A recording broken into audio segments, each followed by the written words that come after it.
today. Okay.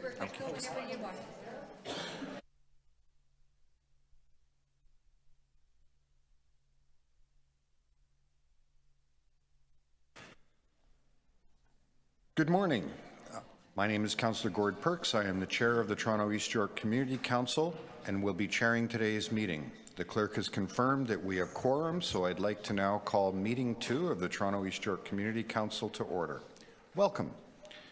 Today's meeting is being held with members of council and city staff participating both by video conference and in person at City Hall in Committee Room 1. Toronto City Hall is once again open to the public, and anyone is welcome to attend the meeting in Committee Room 1 today. The public may continue to participate electronically by video conference. This meeting is also being live streamed online at youtube.com/Toronto City Council Live. The clerk's staff have connected remote public speakers to the meeting by video conference, and there are public speakers with us in the room today. The list of speakers can be viewed online by visiting the Toronto East York Community Council page at toronto.ca/council and clicking the speakers box for today's meeting. I ask everyone for their patience with any delays and technical issues. Members, the City Clerk has provided all agenda materials on toronto.ca/council and on CMP, the Clerk's meeting portal. Clerk's IT staff will also be available to members in the chamber and remotely if you need help with your devices. As part of each agenda item, I will ask members to raise their hand or unmute their microphones if they wish to question staff or speak. I will then create a speakers list and will call on members when it is their turn to speak. When voting on an item or motion, I ask that members ensure they turn on their video, if applicable, and to raise their hands to indicate their vote. Members, this is a paperless meeting, and I want to remind you that you must submit and approve your motions by email. Staff are available at teycc@toronto.ca to help with motions. Although we are in different locations and meeting remotely today, the Community Council would like to acknowledge that the land we are meeting on is the traditional territory of many nations, including the Mississaugas of the Credit, the Anishinaabe, the Chippewa, the Haudenosaunee, and the Wendat peoples, and is now home to many diverse First Nations, Inuit, and Métis peoples. We also acknowledge that Toronto is covered by Treaty 13 with the Mississaugas of the Credit. Members, are there any declarations of interest under the Municipal Conflict of Interest Act? If you do have an interest, please raise your hand and unmute your microphone. Seeing none, I need a motion to confirm the minutes of the meeting of November 30th, 2022. Councillor Sachs, all those in favour, opposed, that carries. Okay, so now we will go through the agenda rundown. There are a number of items that are timed and have deputations, so we will start the rundown on item 2.21.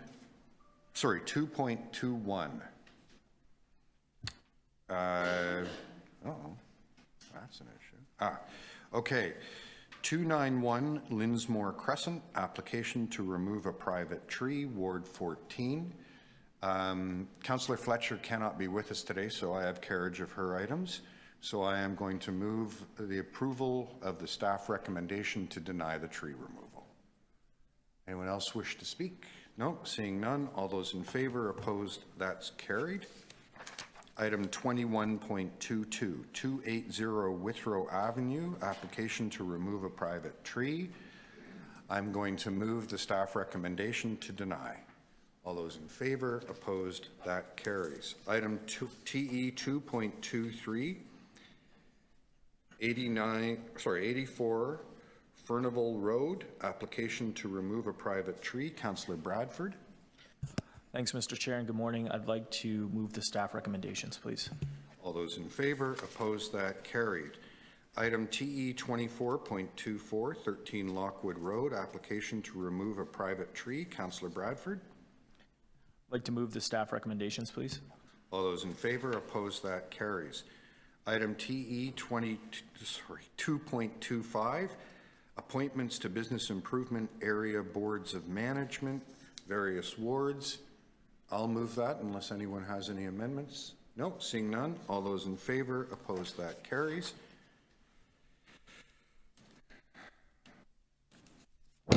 That's a long list. Goes for pages and pages. Look at all these people who contribute to the civic life in Toronto.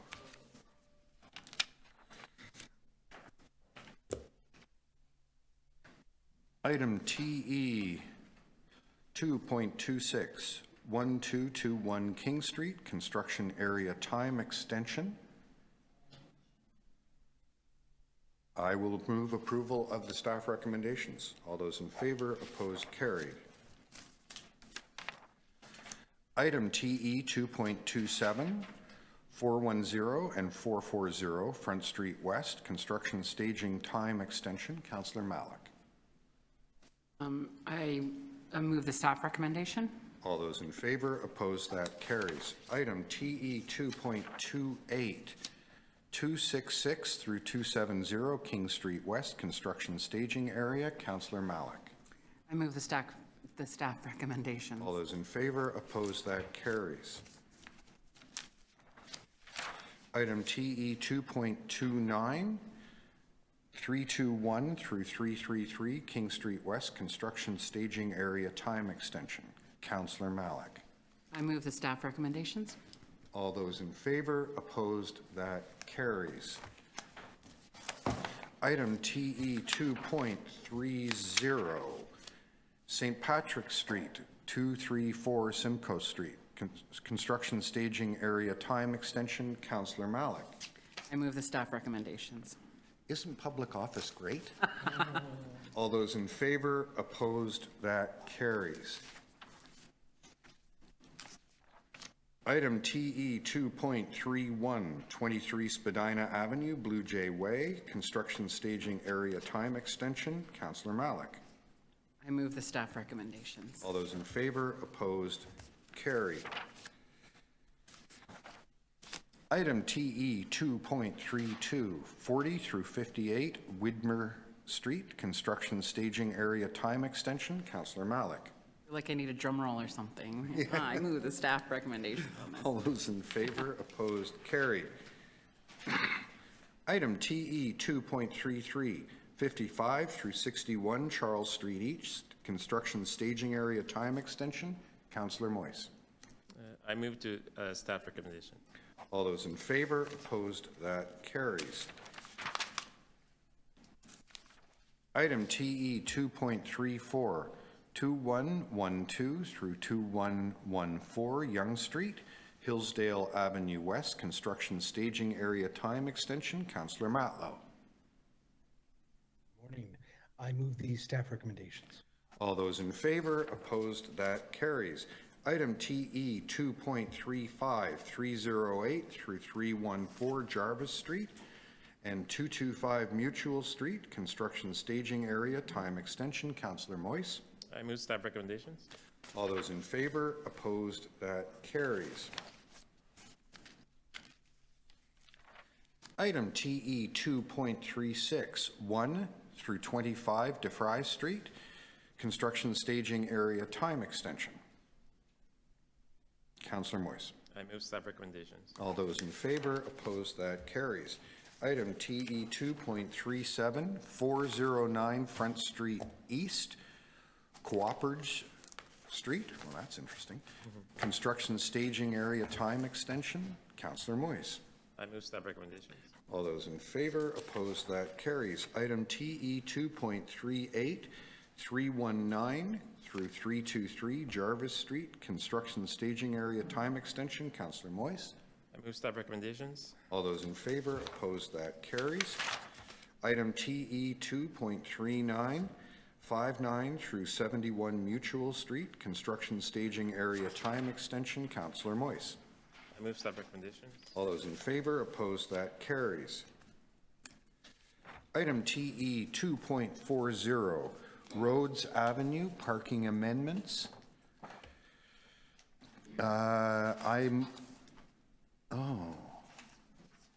going to move that we defer that item to the February 23rd meeting.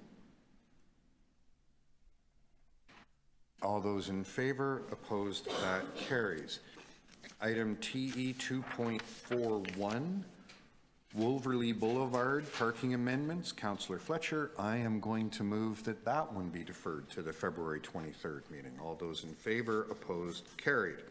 Item TE 2.42, accessible parking spaces, January 2023, various wards.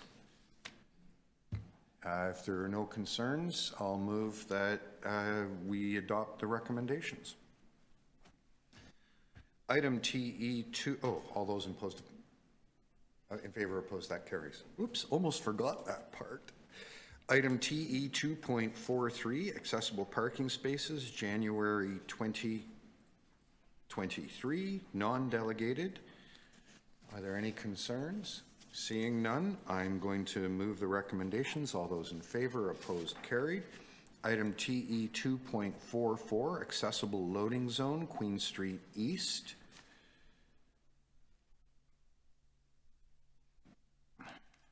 I am going to move that we defer that indefinitely.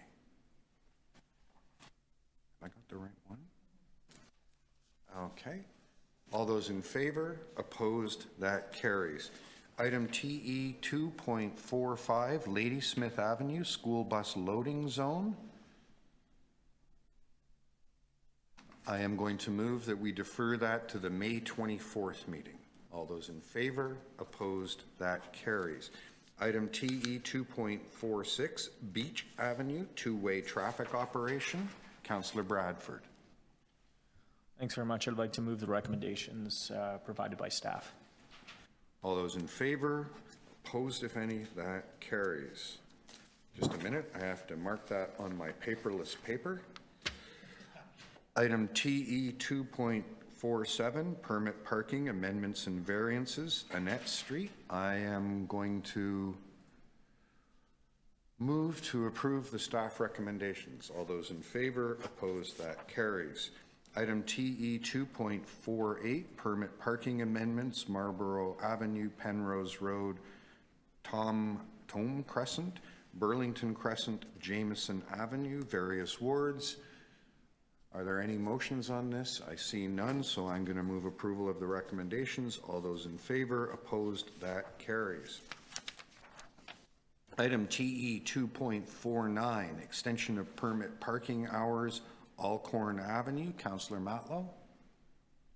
I move these staff recommendations. All those in favor, opposed, that carries. Item TE 2.50, extension of permit parking hours on Victor Avenue. I am going to move on behalf of Councillor Fletcher that we adopt the staff recommendations. All those in favor, opposed, carried.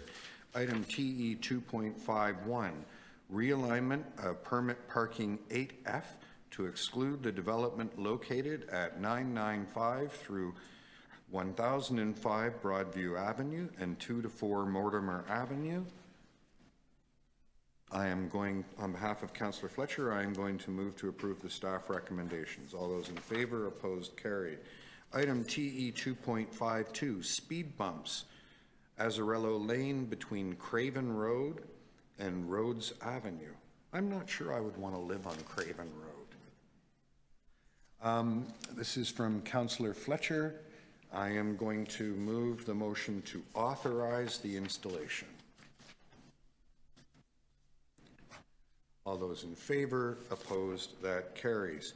Item TE 2.53, traffic calming speed humps, Craven Road, Councillor Fletcher's ward. I am going to move that we waive the balloting procedure and approve installation. All those in favor, opposed, that carries. Item TE 2.54, Greenwood Avenue, traffic calming speed humps. I am going to move to defer that to the February 23rd meeting. All those in favor, opposed, that carries. Item TE 2.55, Langley Avenue, traffic calming speed humps. I am going to move to defer that to the February 23rd meeting. All those in favor, opposed, carried. Item TE 2.56, Milverton Boulevard, traffic calming speed humps. I am going to move that we waive the ballots and approve installation. All those in favor? Opposed? That carries. Item TE 2.57. Oh. I'm going too fast? You all have my deepest apologies. I will slow down.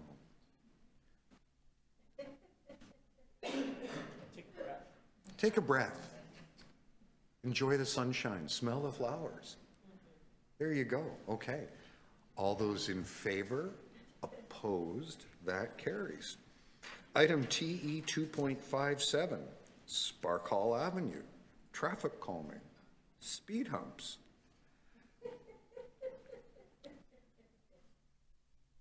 I am going to move, I'm checking this, that we waive the ballot and approve installation.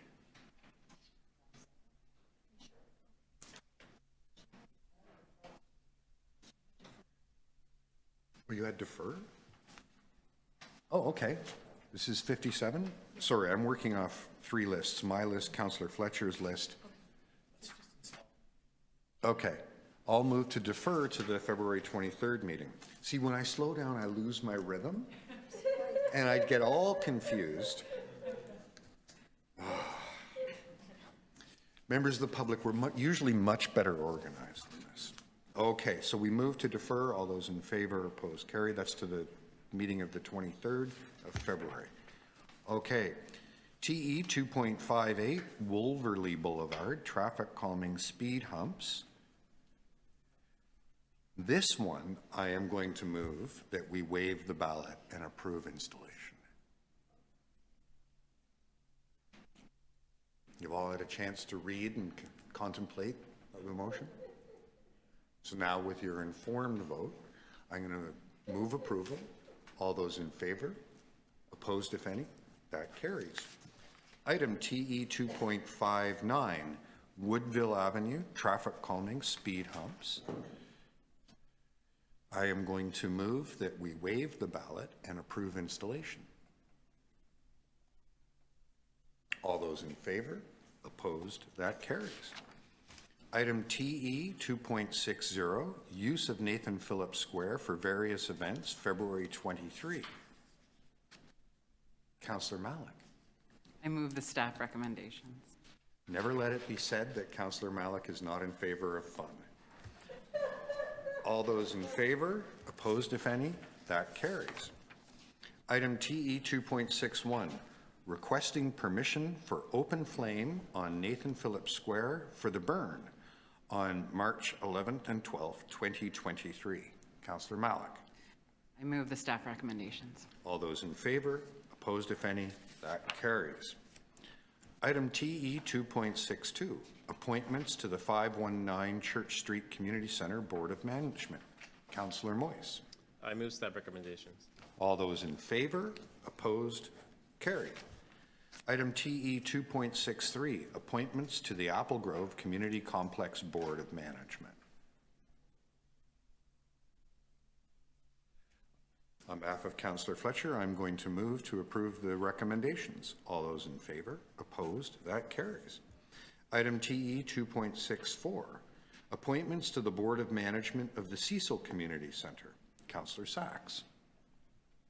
I move the staff recommendations. All those in favor? Opposed? That carries. Item TE 2.6. Oh, you have speakers on 6.5? Yes. Okay, we're going to hold item 6.5 for deputations. Thank you.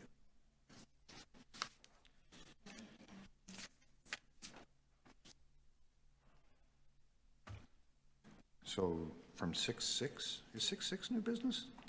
Oh, yes, it is.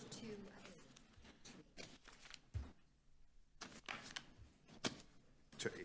Okay, so I need a motion to introduce items of new business from 2.66 to 2.80.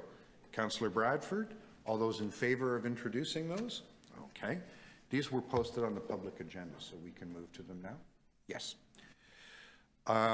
So item TE 2.66, amend the existing parking machine regulation on the north side of Dundas West between Morrow Avenue and Sororan Avenue. I'm going to move the recommendations in my letter. All those in favor, opposed, carried. Item TE 2.67, speed bumps, Tom Longboat Lane. Yeah, I'd like to withdraw the motion. We need a little bit more time. Okay, so there's a motion to withdraw.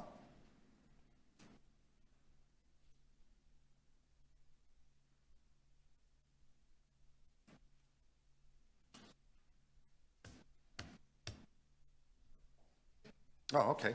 All those in favor, opposed, that carries. Item TE 2.68, realignment of permit parking 4B to exclude the development address of 581 Bloor Street West. Councillor Sachs. I move the recommendation in my letter. All those in favor, opposed, that carries. Item TE 2.69, motion to repoll eligible voters on Strathern Road towards installing speed humps on their street. Councillor Matlow. I move our recommendation. All those in favor, opposed, that carries. Item TE 2.70, no stopping prohibition on Hendrick Avenue south of Benson Avenue. Councillor Matlow. I move our recommendation. All those in favor, opposed, that carries. Item TE 2.71, placement of a temporary crossing guard at the intersection of Oriole Parkway and Gormley Avenue. Councillor Matlow. I move our recommendation. All those in favor, opposed, that carries. Item TE 2.72, all-way stop control, Eastern Avenue and Rolling Mills Road. Councillor Moyes. Moved by my office on behalf of staff. Moved by me. All those in favor, opposed, that carries. Item TE 2.73, parking machines, Eastern Avenue. Councillor Moyes. 7-3. Moved staff recommendations. All those in favor, opposed, that carries. Item TE 2.74, compulsory stop control, Durant Avenue and Judith Drive. I'm going to move the recommendations in Councillor Fletcher's letter. All those in favor, opposed, that carries. Item TE 2.75, compulsory stop control, Milton Road and Judith Drive. I'm going to move the recommendations in Councillor Fletcher's letter. All those in favor, opposed, that carries. Item TE 2.76, compulsory stop control, Northridge Avenue and Judith Drive. I'm going to move the recommendations in Councillor Fletcher's letter. All those in favor, opposed, that carries. Item TE 2.77, receipt of the 2023 Agnes MacPhail Award. Councillor Bradford. Thanks very much. I'd like to move the recommendations in my letter. Okay. All those in favor, opposed, that carries. You have to go.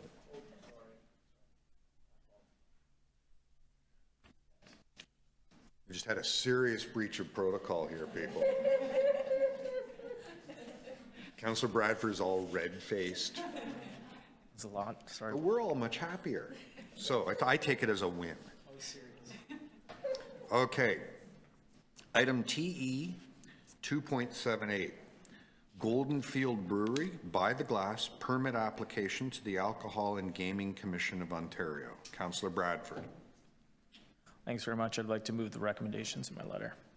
All those in favor, opposed, that carries.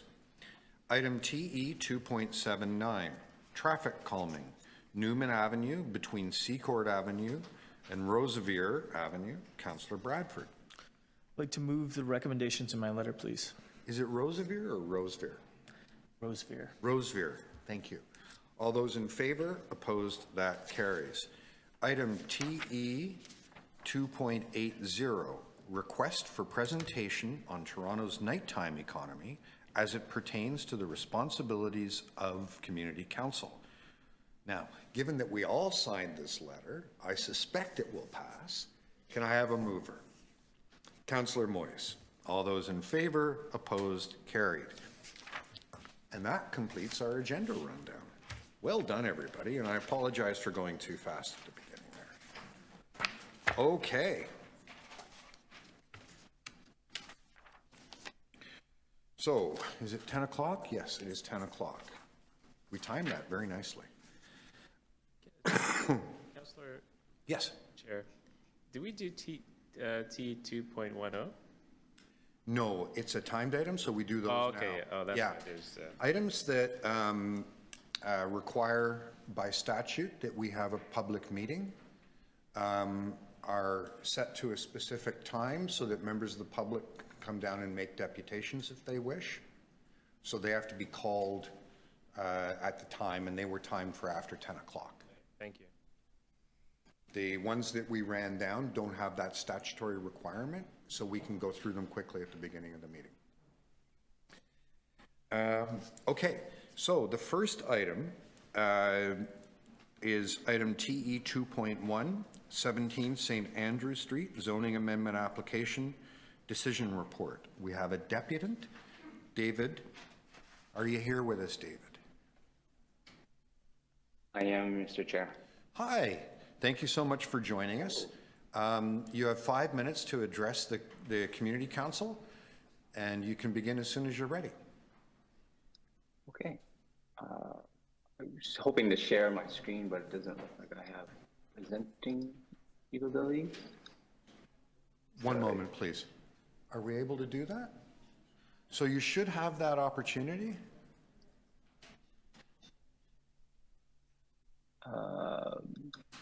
Doesn't look like it, but okay, it looks like I have now.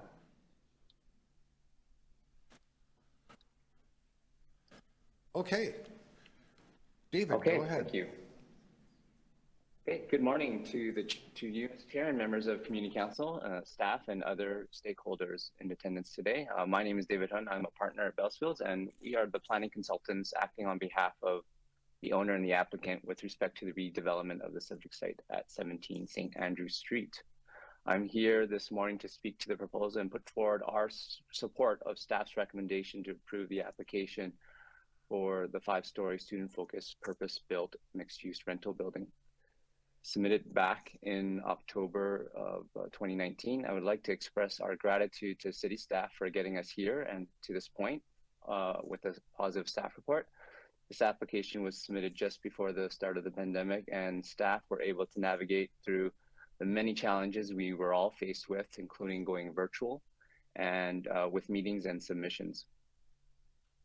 We have been working with staff, attended 4 community meetings with area residents and stakeholders, and have made revisions to the original application in response to the feedback received.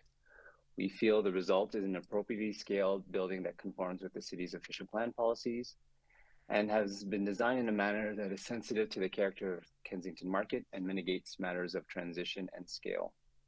Going forward, we will continue to work with staff as part of the site plan approvals process to address site plan related matters. To orient everyone, this image shows the site's location on the east end of Kensington Market on the south side of St. Andrew Street between Spadina Avenue to the east and Kensington Avenue to the west. The site provides an excellent opportunity for a scale of development that transitions between the low-rise character of the market and Spadina Avenue to the east. 5-story building will have a total gross floor area of approximately 3,310 square meters, including 283 square meters of retail space. In terms of the retail space, as you can see here delineated by the shades of pink, magenta, and purple, we heard from the community that the importance of preserving the fine-grained retail context that makes Kensington Market unique. In doing so, we really, as secured as part of the bylaw, we have created the 3 and required 3 spaces so that they are more attractive and favorable for small-scale independent retailers. The building is set back from the street to provide a widened public realm, and in addition to the retail units, the residential lobbies front onto the street to provide additional animation. In the back and within the building, student-oriented indoor and outdoor amenity spaces are also provided in the building. Finally, as the property is in a transit-rich and walkable neighborhood, the proposed development provides no car parking spaces and provides a total of 103 bicycle parking spaces. As the need for more housing continues to grow, so does the need to expand housing options, including within areas like Kensington Market. The applicant is excited about this project and believes that providing student-focused housing will have a positive impact on the housing landscape within the surrounding area, which not only address an ongoing need, but will also unlock other housing options in the area that would otherwise have formerly been occupied by students. Student housing is in demand across the city and in areas, and with the site's proximity to post-secondary institutions such as University of Toronto and Toronto Metropolitan University and OCAD, this student-focused housing will accommodate this growing demand. The proposal will introduce 72 new student-focused dwelling units, contributing to a diverse range of housing options in the area. The units will be a mix of studios, 1 and 2 bedroom units. And to meet the dynamic and changing needs of students and residents, 8 of the units can be converted to 2 and 3 bedroom units to accommodate larger households. In terms of building design, listening to the comments from staff and area residents and stakeholders, and appreciating the fine-grained rhythm of the Kensington Market, SVN Architects has carefully articulated the frontage of the building with step backs to maintain a 3-story pedestrian scale street wall condition, and to respect the aesthetic character of the market, incorporates the use of brick patterns and different tones. The proposal being considered before you today is a result of extensive collaboration and communication with the community, city planning staff, and the former ward councillor. And I thank everyone that provided their comments through this process. We support staff's recommendation put forth before community council today, and as such, we recommend approval of this application. So I thank you for your time and happy to answer any questions you may have. 5 minutes, bang on, David, well done. Are there any questions? Thank you. Are there any questions for the deputant? I need my screen back. I don't.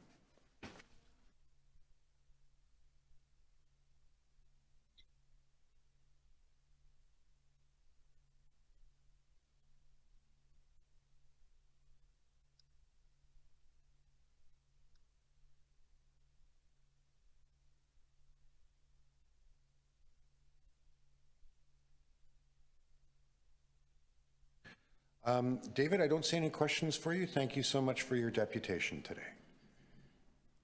Thank you very much. Okay, are there any other members of the public who wish to make a deputation on this item? Seeing none, are there any questions of staff? I don't see any. Councillor Sachs, how would you like to proceed? I'd like to move the staff recommendations. All those in favor? Opposed? That carries. Item TE 2.2, 22 to 32 Schollard Avenue, and 21 to 25 Davenport Road, zoning bylaw amendment application, decision report refusal. I have a deputant, Mark Hall. Mark, are you with us? Mark, you're online? Are you present in the room? No? Okay. Are there any other members of the public who wish to make a deputation on this item? I don't see any. Are there any questions of staff? No? To speak, Councillor Sachs? I move the staff recommendation. Any questions of the mover? Anyone else wish to speak? All those in favor of the motion? Opposed, if any? That carries. Item TE 2.3, 69 Yorkville Avenue, official plan and zoning bylaw amendment application, decision report refusal. I have two deputants listed. First is Andrew Feranchik. Are you with us, Andrew? Hello, Hello, hear me? welcome. Good morning. Good morning. Thank you. Andrew, you have 5 minutes to make your deputation. You can begin as soon as you're ready. Certainly. I'd like to be able to share my screen. Okay. And the share function doesn't appear to be giving me the permission to do that yet. You'll hang on for a second, we'll do that. There it goes. Okay. Can members of committee see my screen? Yes, we're good. Thank you very much. Good morning, everyone. My name is Andrew Franchek. I'm principal of W&D Associates.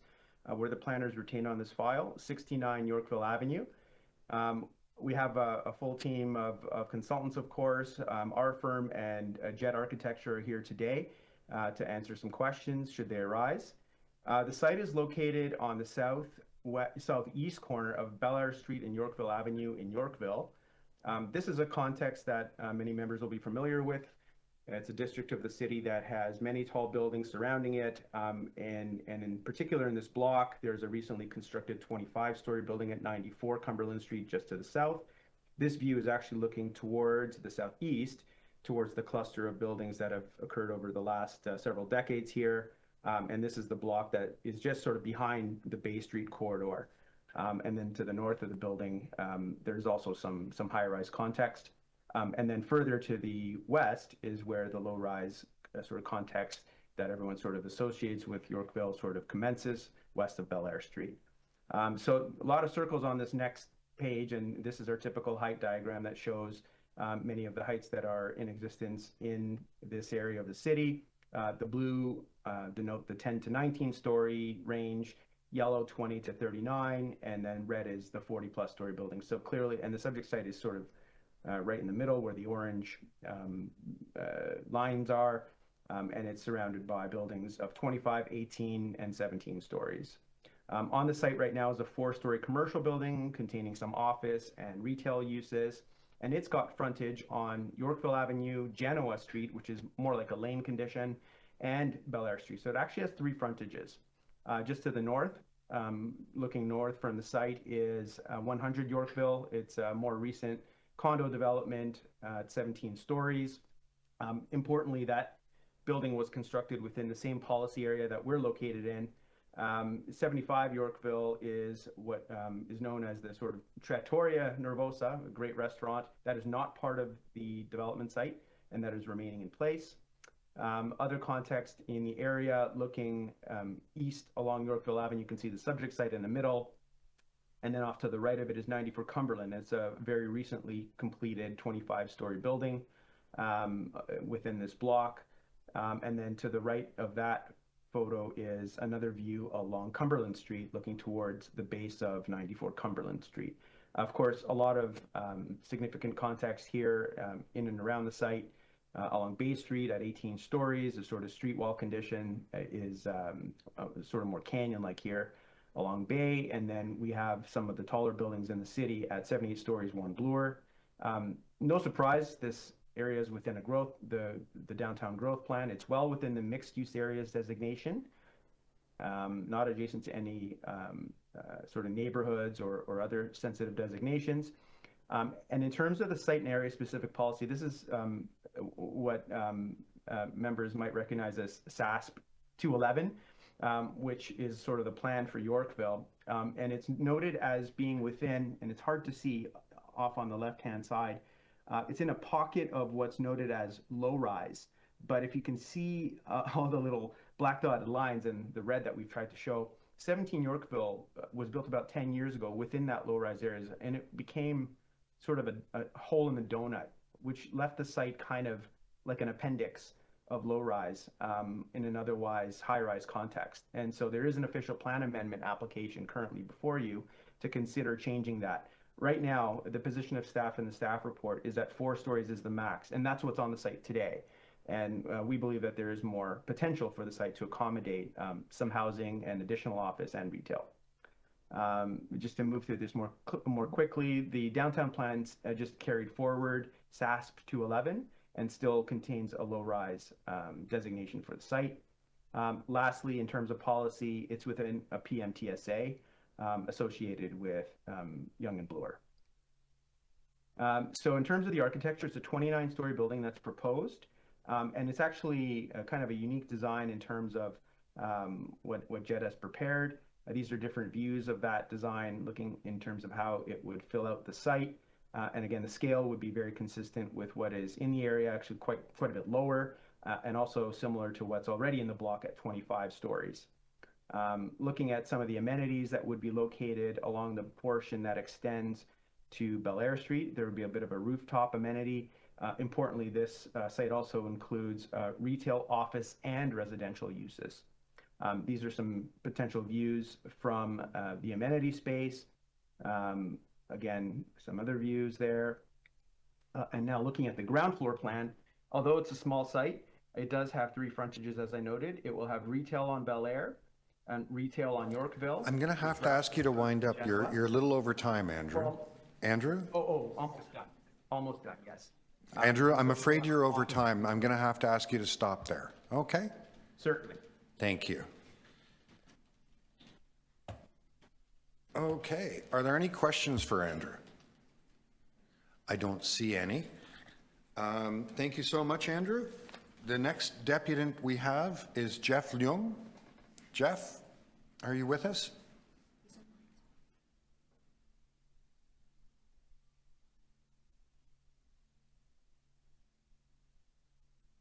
Jeff, can you hear me? I understand you're online.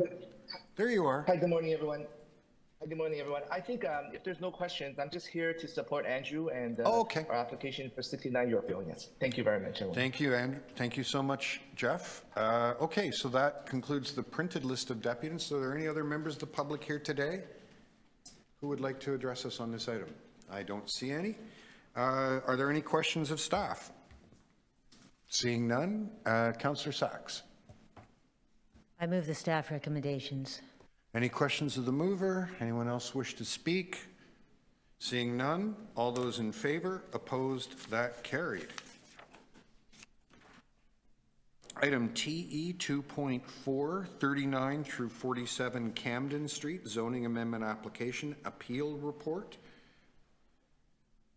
I do not have any listed deputants. Are there any members of the public here who wish to address this item?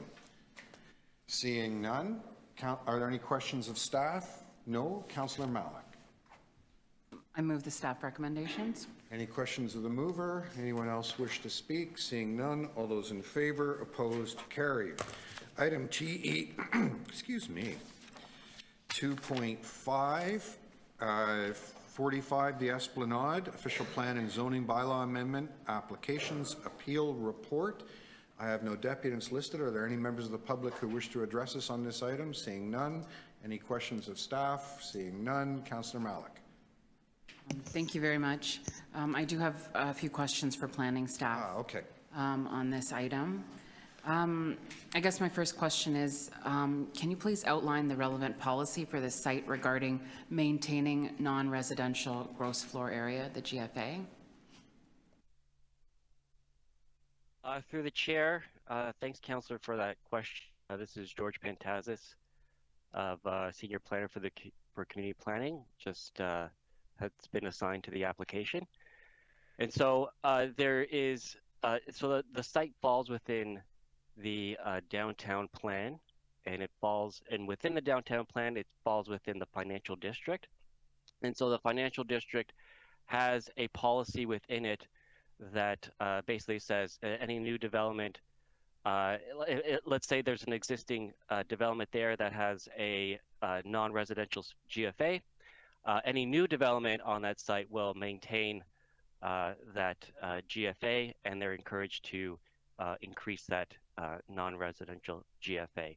And so the applicant has submitted a official plan amendment to reduce that requirement. And so, for example, the existing site it's a hotel site, and so it has a non-residential GFA of 15,846 square meters. So hotel is considered non-residential, and the application is proposing 42 square meters of hotel use and 585 square meters of retail use. So it's less than, it's about a little less than half of what is existing on the site. And so that's why they need an official plan amendment, and that's sort of the policy context around non-residential GFA for this site. So can you just give me the percentage of loss of the non-residential GFA from the 15,846 square meters to 8,627 square meters? What percentage loss is that? It's about 56%. And would you say, from your experience working with our colleagues at Economic Development, that maintaining and expanding hotel space in the downtown is a priority for the city? Through the chair, yes, I think it's a desirable non-residential use, and given that this is an existing hotel, maintaining some form and maximizing some form of hotel for the site would be a good use, and what I would consider to be good planning. So I know we've been on this file and getting the updates on it. So I would just ask if you or your colleagues would have any objection to an additional recommendation to request city staff work with the applicant to maximize the amount of hotel use within this proposal if further discussions do take place. Through the chair, city planning would support that motion. Okay, those are my questions. And I would like to move an amendment. Okay, we'll get there in a sec. Are there any other questions of staff? No? Okay, Councillor Malik has an amendment. Do you want to speak to it? I move the staff recommendations to direct city staff to oppose the development at the OLT with the following amendment that is on the screen. City Council authorize the city solicitor and appropriate staff to work with the applicant in an effort to maximize the amount of gross floor area dedicated to hotel use within the proposal. Some folks might be familiar with this. This site is in the St. Lawrence neighborhood. It's rapidly growing and experiencing high levels of development. And this application has several key issues outlined by city planning. It doesn't conform to the official plan policies respecting massing, setbacks, step-backs, and tower separation distances. And the proposal has not demonstrated how two tall buildings can be appropriately accommodated on this site. The St. Lawrence neighborhood is also experienced at the street level, and this proposal doesn't contribute to the development of the Esplanade as an important pedestrian connection and promenade. The proposed streetscape along the Esplanade includes a cantilever of the proposed building at the second story to the depth of approximately 3 meters over the sidewalk, and it doesn't appropriately fit the surrounding and existing plans. In relation to the more recent development at 75 Esplanade, which is immediately to the east of this site, I guess I'm also really concerned about the proposal, that the proposal will permit the provision of less non-residential gross floor area that we just heard about by a significant percentage. This is required under the downtown plan, and the downtown plan ensures no net loss of office and overall non-residential GFA. The site with the hotel currently has a total non-residential GFA, which we just heard, of more than 15,000 square meters, and the development proposal would reduce this significantly. I'm particularly concerned about the planned reduction of hotel space in the new development. The hospitality industry, as we have heard and we, I think, feel very deeply in our part of the city, is one of the pillars of Toronto's economy and is still recovering from the lingering effects of the pandemic. It's also a provider of important jobs for a diverse workforce. And while economic development staff continue to support the expansion of new hotel space in the downtown, several existing hotels have been permanently closed over the last few years. And my motion asks staff to work with the applicant on maximizing the space in any discussion on a revised submission. As proposed, I can't support this application. I'll support the staff recommendation to oppose the development at the OLT. However, I know the applicant has engaged our planning staff to address their concerns, and I encourage them to continue working on revisions that meet our planning goals and respect the site's context in the amazing St. Lawrence neighborhood. Thank you. Thank you very much. Are there any questions of the mover? I don't see any. Anyone else wish to speak? No? So we'll take the amendment and the item as a package. All those in favor, opposed if any, that carries. Item TE 2.6, 1 through 11 Bloor Street West and 768 through 784 Yonge Street zoning bylaw amendment application appeal report. I don't have any listed deputants. Are there any members of the public here who wish to make a deputation? Seeing none. Are there any questions of staff? No. Councillor Sachs? I move the staff recommendations. Questions of the mover? Anyone else wish to speak? Seeing none.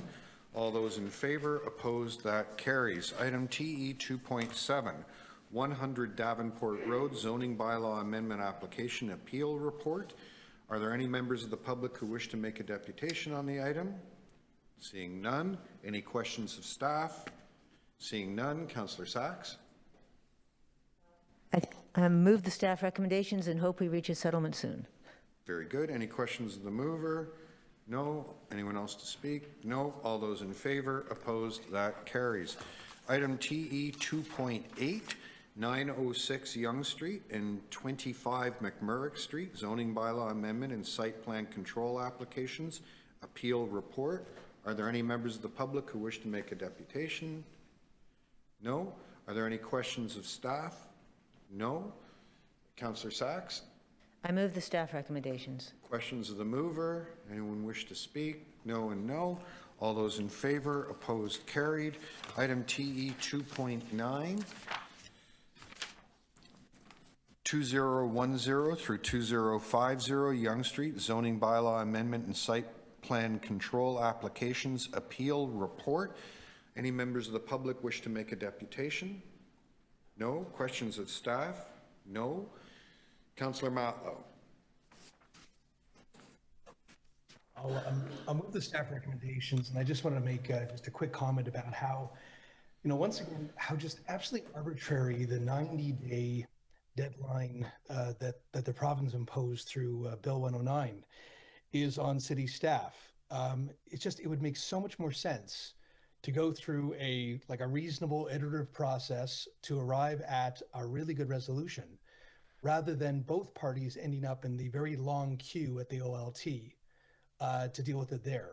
It doesn't make sense, it's not good planning, and it doesn't expedite arriving at a good resolution on housing. And there you go.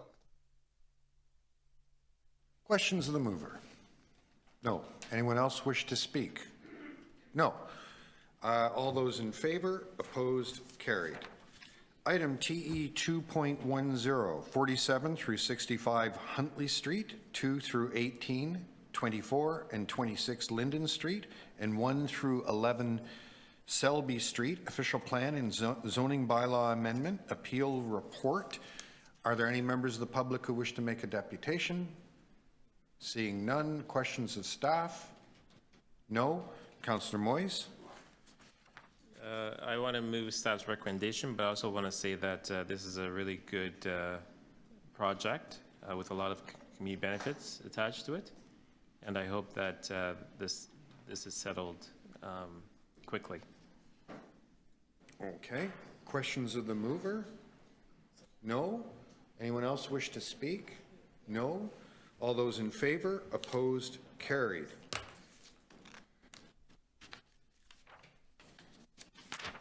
Item TE 2.12, 225 through 229 Queen Street. Did I skip 11?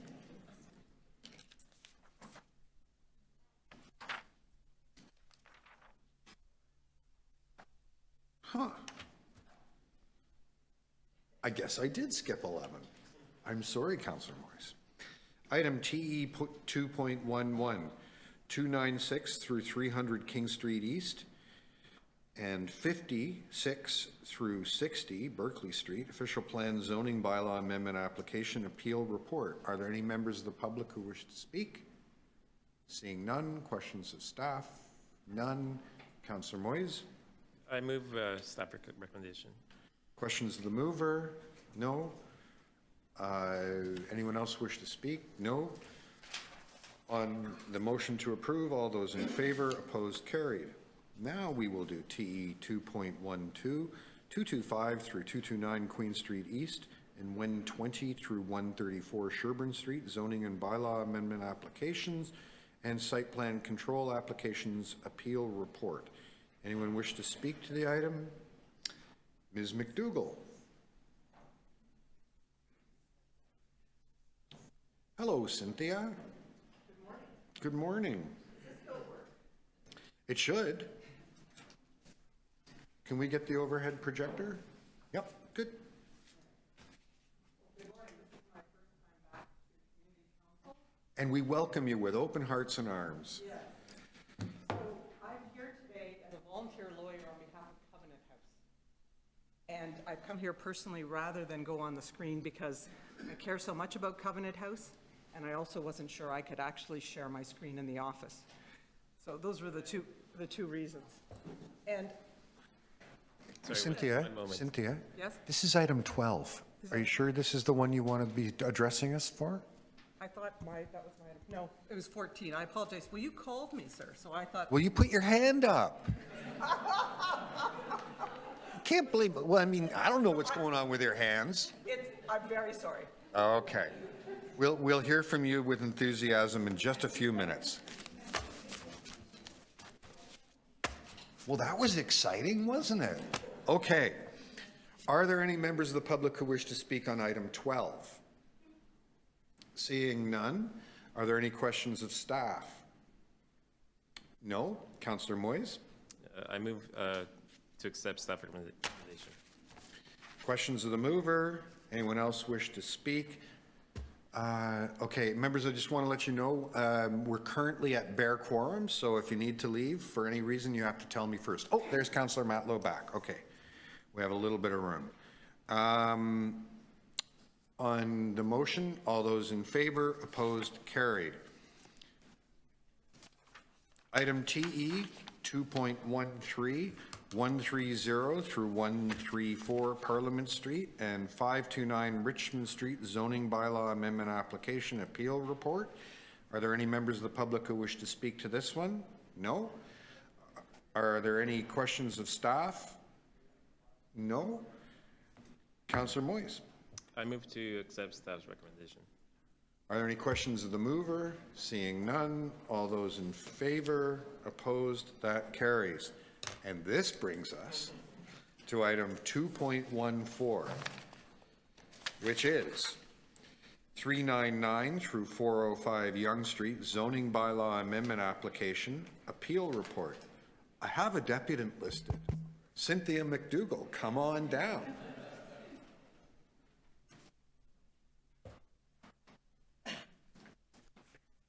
Well, I'll get over feeling foolish in a minute. I've never got over feeling foolish. I carry it with me everywhere I go. Okay, great. Well, again, good morning. My name is Cynthia McDougall. I'm here as a volunteer lawyer on behalf of Covenant House, and it's a very special nonprofit organization, and we're in an unusual position. I'm actually here to support Covenant House request, sincere support for a settlement, and that is reflected in a letter that's been filed by Covenant House that's in front of you, and it describes the proposed arrangement with the neighboring developer. So before I begin, I just wanted to tell you a little bit about Covenant House for those of you who don't know Covenant House. It is the homeless organization, or the organization that provides services to homeless youth in our city. It's an extraordinarily important organization. It has been around for 40 years, operating off of Gerrard Street. It has crisis care facilities, it has shelter, it has transitional housing, it has health services, it's 24/7. It deals with the most difficult situations, sex trafficking, drugs. It is an important organization, and I know anyone that's familiar with it knows how valuable it is and how important it is in our city. And that's actually why I'm here today in person, because I'm a familiar development lawyer who works in the process doing deals and settlements. And sometimes what happens in the process is that the myriad of competing objectives result in the organizations that are sometimes the most important to our city, and we all say they're important, but they don't actually they don't actually get taken care of properly, and they lose out. And so when there's a deal, everyone likes there to be a win-win. And what I would suggest is that it's very important that we ensure that Covenant House is treated fairly and respectfully. And let me describe what's happening. I have a little context diagram, if I can just put it up. I don't know if people can see it. So on the corner is the red site. That is the development site that's of interest, represented by Adam Brown. The owner came to Covenant House and said, can we work with you to create a settlement? And the settlement includes two things fundamentally. One is there will be a tower on that site on Yonge Street. And I'll explain why that's going to happen no matter what. Number two, we would like to protect for your future development potential, which through an official plan amendment, which I will show you. And three, we will give you 2 floors of housing, which is between 16 and 18,000 square feet for free. So those are valuable things, and I'm going to explain why they're valuable.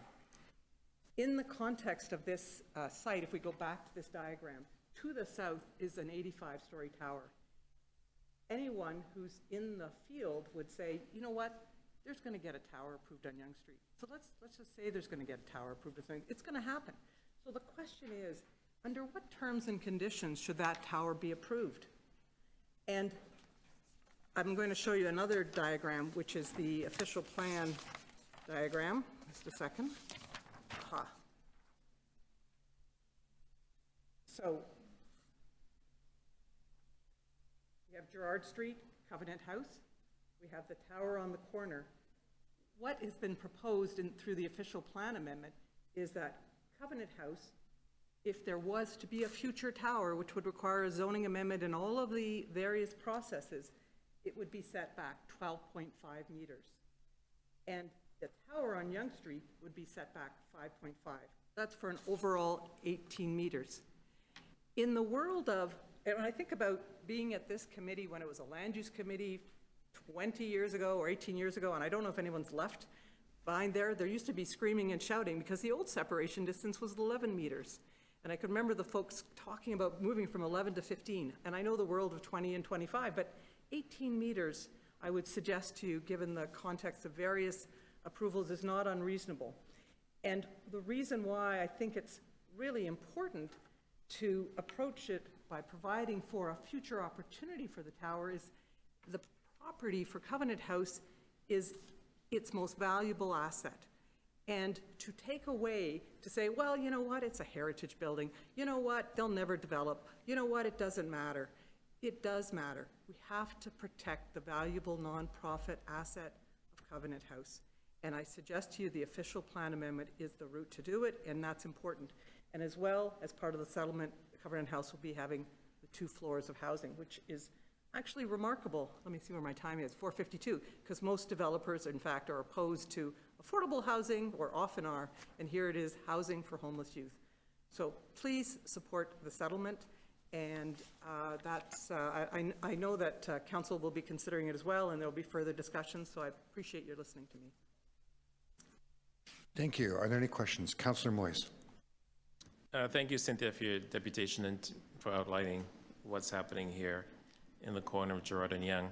I'm assuming that my question is, has Covenant House worked closely with the developer to come to these agreements? Yes, and in fact, in my experience, developers do it reluctantly. This particular developer came to us at the outset and said, we recognize you're an important agency. How can we work together so that this is a win-win? And so, yes, we have worked closely together. And we have also, my understanding is, there have been discussions with staff and the like to try and see if we can come to yes. We haven't yet, but.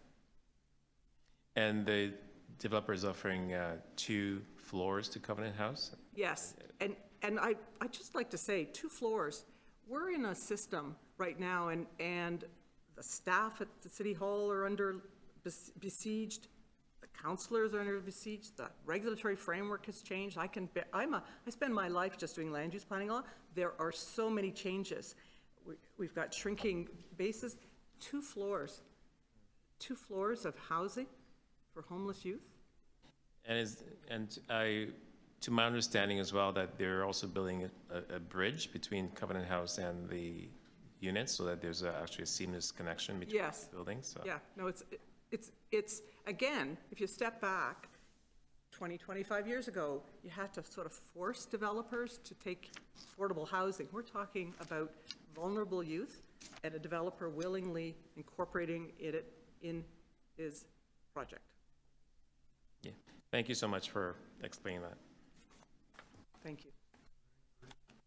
Are there any further questions? No? Cynthia, thank you very much for your time. Thank you. Are there any other members of the public who wish to make a deputation on this item? Seeing none, questions of staff? No? Councillor Moise. Mr. Chair, I'd like to make an amendment to the motion, if that's okay. I sent the wording to staff earlier. Sure. Should I read it? Or should I read Please. the whole? Let's read the new, right? I'll read the new amendment. City Council direct the city solicitor and appropriate city staff to attend the Ontario Lands Tribunal, OLT, in opposition to the appeals for an application to amend the application zoning bylaw for the land at 399 to 405 Yonge Street, and to continue discussions with the applicant and the owner of 20 Gerard Street East, Covenant House, in an attempt to resolve outstanding issues. As the deputant mentioned, this is really an important project. Covenant House has played a very important role in our community. We know that we are in a housing crisis. We know that there's a lot of young people who are in dire need of shelter and space. We know that Covenant House has wraparound services. And so this is a true jewel in our community and our city, and we want to see prosper. And also, we also want to see it grow over time. As the deputant mentioned, if Covenant House decides to build up, the developer has taken that into consideration, allowing that to happen in the future. So I do hope that when this goes to the OLT, that our staff really works closely with the developer and Covenant House to make sure that this is resolved quickly and the project can proceed, so we can, get on with it. Thank you. Thank you. Are there any questions of the mover? Does anyone else wish to speak? I'm just going to say a couple of words. So I'm going to support Councillor Moise's motion. I think it's important that all parties be part of that conversation. I want to issue a note of caution, though. I've seen a number of instances come to us now where someone with a good public purpose has said we should have different guidelines for built form and different official plan policies if there's a good public purpose. I'm not saying that this instance is emblematic of that dilemma, but I've seen it increasingly frequently. And a caution that I think we should have, doesn't necessarily apply here, but applies generally, is some of the worst planning mistakes in Toronto's history come from saying where there's a good public purpose, we're going to lower our planning and design standards. So I am going to support the motion to continue conversations, and I do recognize that keeping Covenant House whole and not inadvertently downsizing the value of their planning permissions and therefore their asset base would be a problem. But I will be keeping an eye on the on it in the future to make sure that we are not developing a pattern of saying people with low incomes get planned into areas with lower standards. I just want to be aware of that going forward. Okay. If you'd like a second round, sure, go ahead. Thank you. One of the things I did not mention, though, is that I work with legal in regards to the wording here. So I'm not going rogue on this. just as an FYI. I'm not saying that you imply And to be clear, I said I support your motion. Yes. Yeah, I know. Because your motion doesn't say go and change the zoning bylaw. It says continue the conversation. I just thought it was a useful thing to throw in at this moment. And I appreciate the care with which your motion was written. Yeah. Sure. Can we put that back up?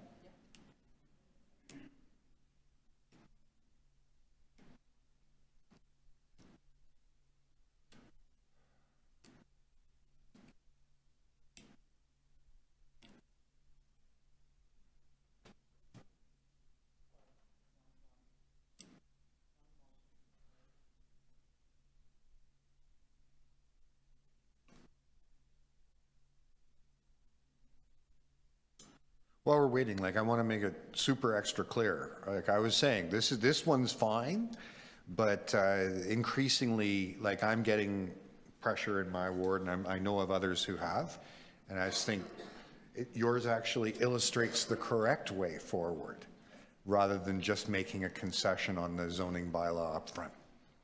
Okay. Okay. So everyone's had a chance to read it. All those in favor? Opposed? That carries. Thank you all so much. Pardon me? Oh, item is amended. All those in favor? Opposed? Carried. Okay.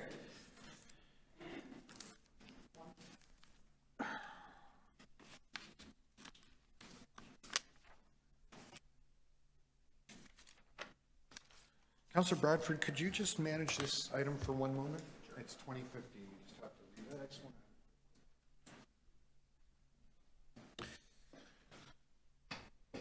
Okay, item TE 2.15, 619, 637 Yonge Street and 1 to 9 Isabella Street, official plan and zoning bylaw amendment, site plan control, draft plan of subdivision applications appeal report.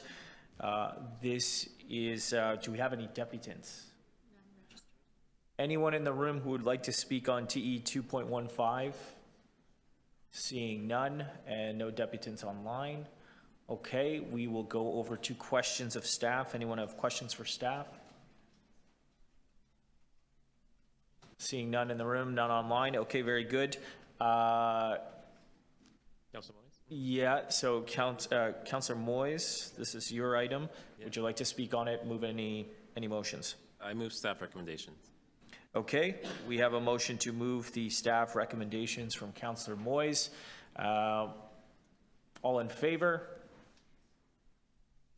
Any opposed? Very good, that carries. Okay, TE 2.16, 18 Portland Street and 1 to 9 Niagara Street, OP amendment, zoning bylaw amendment, draft plan of subdivision. And I will turn it back over to our chair. Thank you. Are there any members of the public who wish to make a deputation on this item? I see none. I have no registered speakers. Are there any questions of staff? Seeing none. Councillor Malik. I move the staff recommendations. Are there any questions of the mover? Seeing none. Does anyone else wish to speak? No. All those, I'll take the item. All those in favor, opposed, that carries. Item TE 2.17, 18 Portland Street, demolition of a designated property. Are there any members of the public who wish to speak to this item? No. Are there any questions of staff? No. Councillor Malik? I move the staff recommendations. Any questions of the mover? Anyone else wish to speak? On the staff recommendations, all those in favor, opposed, that carries. Item TE 2.18, 479 Queen Street East, residential demolition application. I have some deputants listed. First is Robert DeBaratis. Robert, are you with us? Please come forward. Have a seat, make yourself comfortable. We'll get that up in a sec. There you go. Robert, you have 5 minutes to address us. You can begin as soon as you're ready. Thank you. Good morning, Committee Chair, members, and other participants. My name is Robert DeBerardis, and I represent Don Duranovich of Queen Sumac Properties Limited, the owner of 481 Queen Street East. This is my presentation regarding the demolition application by BJL Sumac Corp. For the proposed demolition of the mixed-use building at 479 Queen Street East. As background, during the evening of April 26, 2018, the commercial and residential row building at 477 Queen Street East had a fire. Toronto Fire Services were called to this property to fight the fire and eventually extinguish it. Unfortunately, the fire was intense and caused collateral damage to the other attached commercial and residential buildings to the east and west of 477 Queen Street East, including 479 and 481 Queen Street East. Both row buildings at 479 and 481 Queen Street East are 3 stories in height and consist of a combination of stone foundation walls, masonry, concrete, wood frame construction that has been updated with exterior stucco finishes. Both row buildings represent architecture of the time period circa early 1900s, which is consistent with other buildings in the Old Toronto area of Queen Street East. The fire-damaged building at 481 Queen Street East was fully repaired and restored at a significant cost to pre-fire conditions by Mr. Duranovich. The fire-damaged building at 479 Queen Street East was not restored to pre-fire conditions by the previous owner following the fire. As a minimum, it was made sound and protected from weather with temporary construction. It is my understanding that the previous property owner of 479 sold the building and property to BJL Sumac Limited, the applicant. Representative of BJL had been communicating with Mr. Duranovich regarding his building at 481 Queen Street East to address the many concerns and issues presented by Mr. Duranovich. Regrettably, the many concerns and issues presented by Mr. Duranovich to BJL have not been addressed or satisfied to date, namely, no architectural or engineering report regarding the protection and structural stability of 481 Queen Street East has been provided to my client, with assurances to reinforce and or repair their building during and following the proposed demolition of 479 Queen Street East. No proposed development plan specifications or reports have been provided to Mr. Duranovich regarding architectural, structural, mechanical, electrical, site servicing, grading, and site plan conditions for the proposed new high-rise building at 479 Queen Street East and several other properties to the west. No geotechnical investigation reports, traffic study reports, analyses, or construction surveys have been provided. Therefore, the existing soil conditions, the potential effects of groundwater condition changes, and their impact on the century-old building are not known. No proof of insurance that adds Mr. Duranovich and his company as named insured has been provided for protection should damages to 481 Queen Street East occur during the demolition and construction. No information has been provided as to how the common party wall between 479 and 481 will be protected and reinforced to perform as a 3-story tall, slender, and standalone building. No information has been provided as to how the remaining building at 481 Queen Street East will be reinforced to accommodate increased snow drift loading conditions that will occur on its roof following the construction of the taller proposed new high-rise building to the west.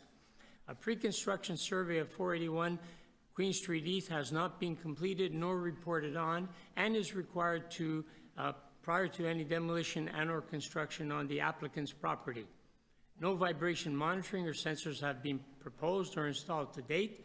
A crane swing and tieback agreement has not been completed to date, despite the fact that 481 is fully tenanted by both commercial and residential tenants, all of whom will be severely impacted by the demolition and construction work.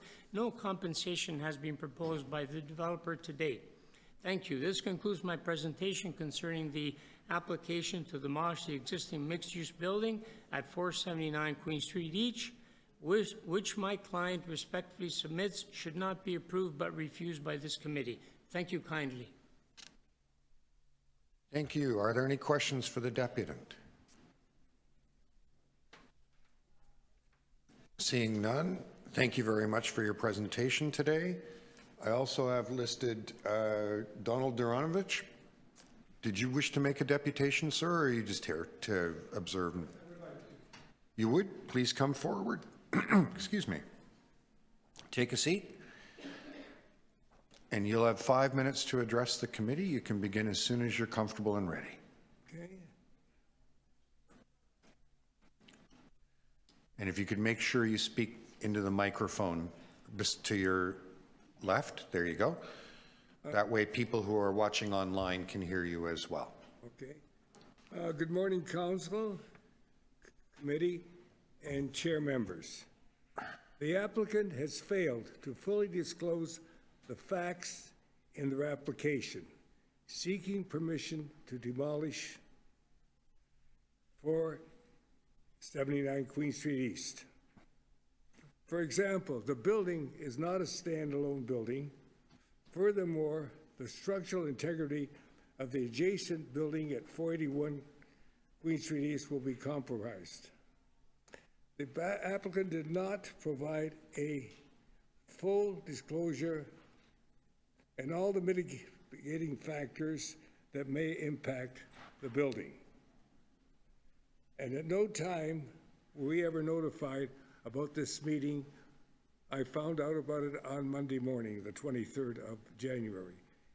And my concerns are, I need some assurance in writing telling me that they would provide me with a list of issues that I've sent to them prior to any further movement on this issue.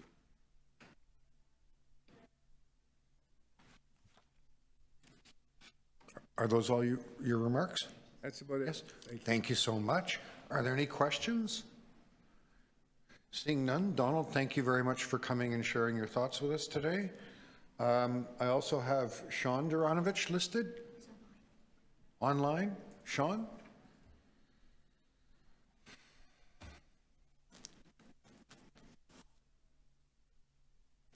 Hello. Hello. Welcome. Yes. You have 5 minutes to address the committee. You can begin as soon as you're ready. Okay, good morning, Council, Chair, and committee members. I assume you can all hear me. I just want to touch on 3 brief points. One being, does the Bradland Developments have a construction permit for the shared wall? I ask this because it is a requirement it is required before this committee, you people, can approve any demolition. As per Kamal Kunga, Director and Deputy Chief Building Official. This was stated in a letter to our lawyer, R. Mitz. I'm not aware of any permit. Second point is the premise for the demolishing of this, according to Bradland Developments in a letter to the city, is that basically the current site conditions are unsafe. There's security issues. The building's not livable. There's mold in it, etc. These conditions are nothing that cannot be resolved. Windows can be blocked up with bricks and blocks. Doors can be proper exterior steel doors can be installed so they're impenetrable.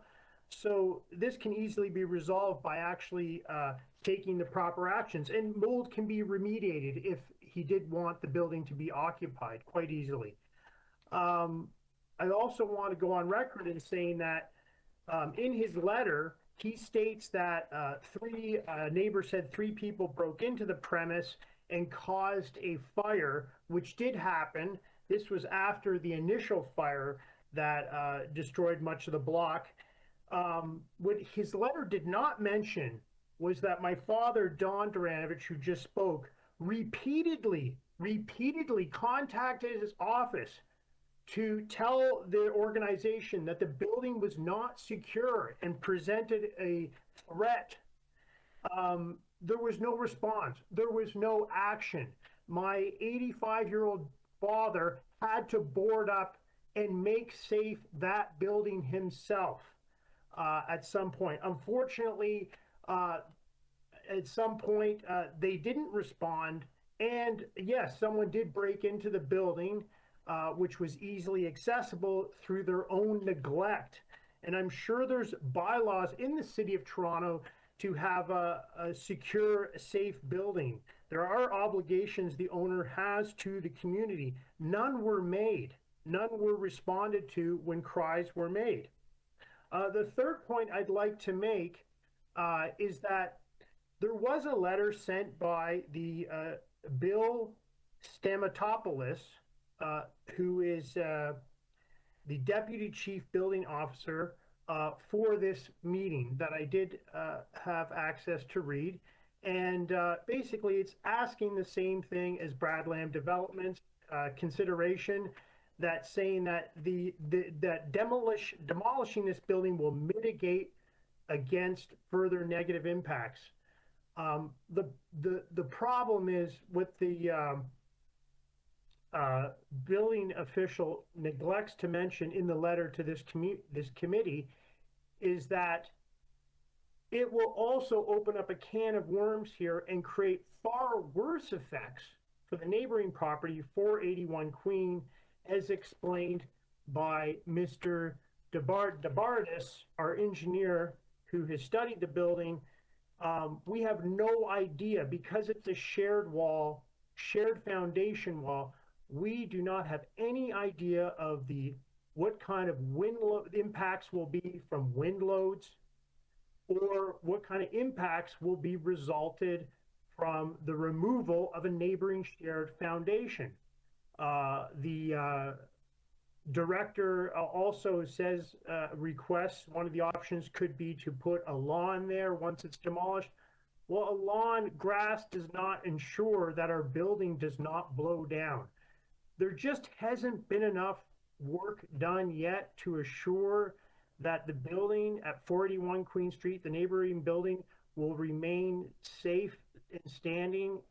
And all the problems, I want to summarize by saying the premise of the argument to demolish it, safety, pest control, this can all be done without demolishing. And if that's done, if there's a pest control service, if things are properly sealed up as we requested, as we have yet to receive, then we will not have a problem. And I suppose that's the closing of my statement here.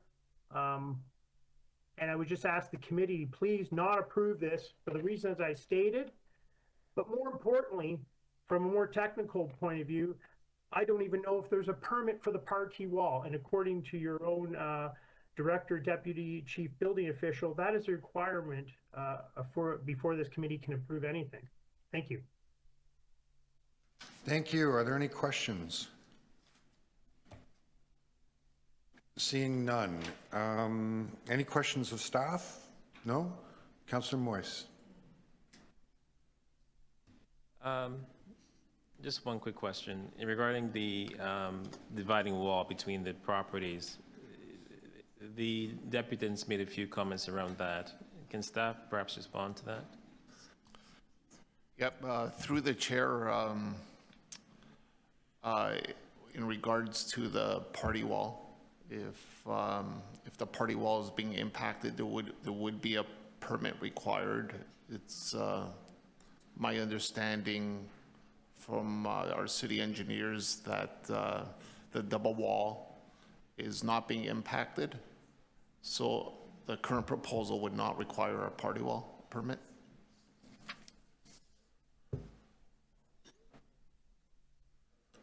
Those are your only questions? Are there any other questions? No? Councillor Moyes?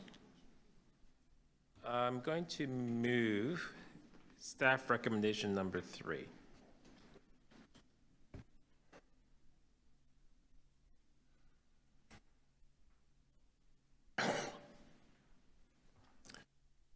Do you want to say anything about it, or we're good?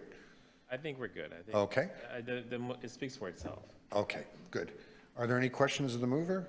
Does anyone else wish to speak? No? Okay. On Councillor Moyes' motion, all those in favor? Opposed? That carries.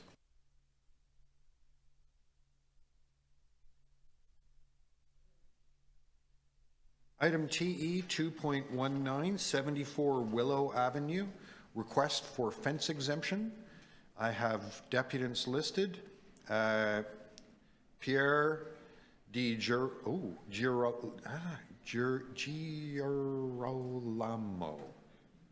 I'm very, very sorry, sir. Close enough. If you could just tell me. Good morning, Council. If you could just tell me how to say your name, please? Di Girolamo. Okay. You have 5 minutes to address the committee. You can begin when you want. Okay, good morning, everyone. Thank you for letting me speak. I'm from 69 Willow Avenue. I'm going to make this short on my behalf. I have 3 points that I'd like to talk about this fence, which I am opposed to, which was constructed already. This street, Willow Avenue, is a high traffic area for the beach area, a lot of traffic going down to the beach. This fence was built, in my opinion, too high, and it's obstructing the view of 74 and 76's driveway as they pull out. So it's a high risk of pedestrian impact or cyclist. The second issue I have with this fence, I don't know if you have access to the photos or not. I don't have pictures to present. It's an eyesore. All the houses are set back about 60 feet from the street, and none of them on the street have any fence. This 74 has installed a fence that's over 6 feet, right up to the street, right up to the sidewalk. So it cuts pretty much the whole view of the street, which is, like I said, an eyesore.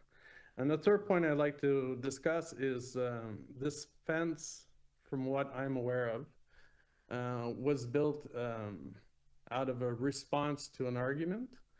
And a few weeks later, the owners actually moved out and rented the house. And so the neighborhood is left with the view of these fences without the actual owner occupying the house.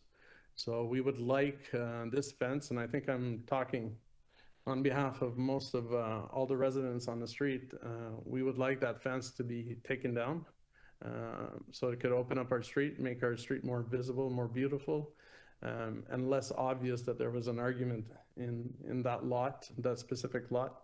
And as I pointed out, most importantly, due to the age of the lady that resides in 76, she drives backing out, low visibility. It's a very, very high risk for pedestrian impact, basically. So we could have a serious accident happen. So either that fence needs to go or it needs to be reduced drastically in height. But preferably, we would like that fence to be removed. I'd like to comment also that due to the weather outside, 72 Willow Avenue, Chris Cummins is sitting beside me, so he will be sharing my video when it comes for him to talk. So please connect me back on so Chris can speak after. I believe he's the third speaker. So that's it for me. These are my points that I'd like to discuss and I'd like to bring to you. Thank you very much. Thank you. Are there any questions for Pierre? Seeing none? Pierre, if you could just make sure you turn off your microphone. Yeah. Thank you. The next deputant I have listed is Paul Lapis. Paul?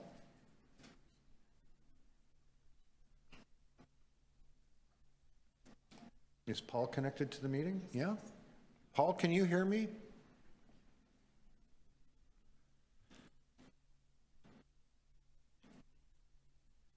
Paul, your microphone seems to be muted. I can't hear you. Better, can you hear me now? Ah, there you go.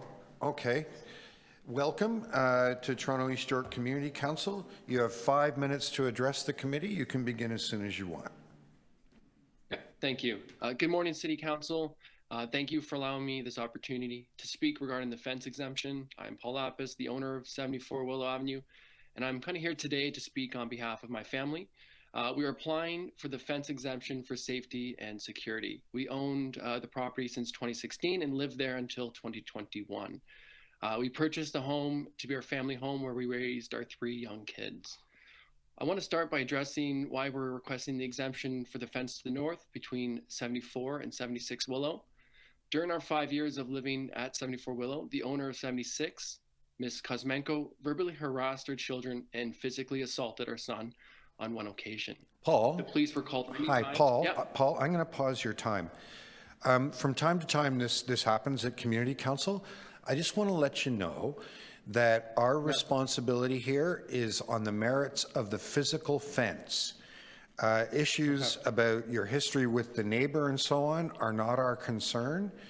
And also, I want to, just if I can finish, I want to let you know that nothing you say here is protected or privileged in any way. So proceed with caution with talking about the behavior of others. Our issue is really, is this a good fence? Okay? Okay. Thank you. Okay.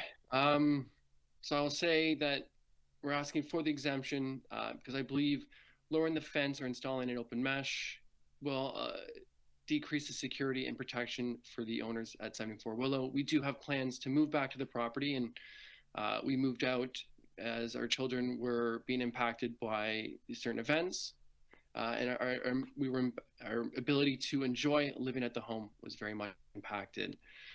We are also asking for an exemption for the fence to the south between 74 and 72 Willow, as the height of the fence was built to meet city fence bylaw requirements with our lot grading, and we feel that the lot grading between the two properties of 74 and 72 Willow aren't substantial. In fact, the main reason between the fence difference is that we were not able to measure the difference in lot grading as we were not allowed access to 72 Willow. And the second reason was that the difference is that there's a retaining wall built between the two properties that didn't always exist. At one point, it was a low gradual slope between the two properties. And so that height difference is not substantial enough to, I guess, warrant a change in the fence, the existing fence. Thank you for your consideration and time. Thank you. Are there any questions for Paul? No? Yes? Councillor Bradford. Thank you, Mr. Chair, and thanks for joining us this morning, Paul. Did you consult with the city when constructing the fence? In what regards? Well, you were just talking about the lot grading differential. Did you get any advice on how to address that? In terms of prior or afterwards? Prior to construction. No, we did not. I mean, we followed legal counsel and they said you can build to your lot. So we weren't aware at the time until the city came in afterwards. We weren't aware that there was a need to account for the difference. And how high is the fence in inches as it's constructed today? In terms of our lot grade, 2 meters. What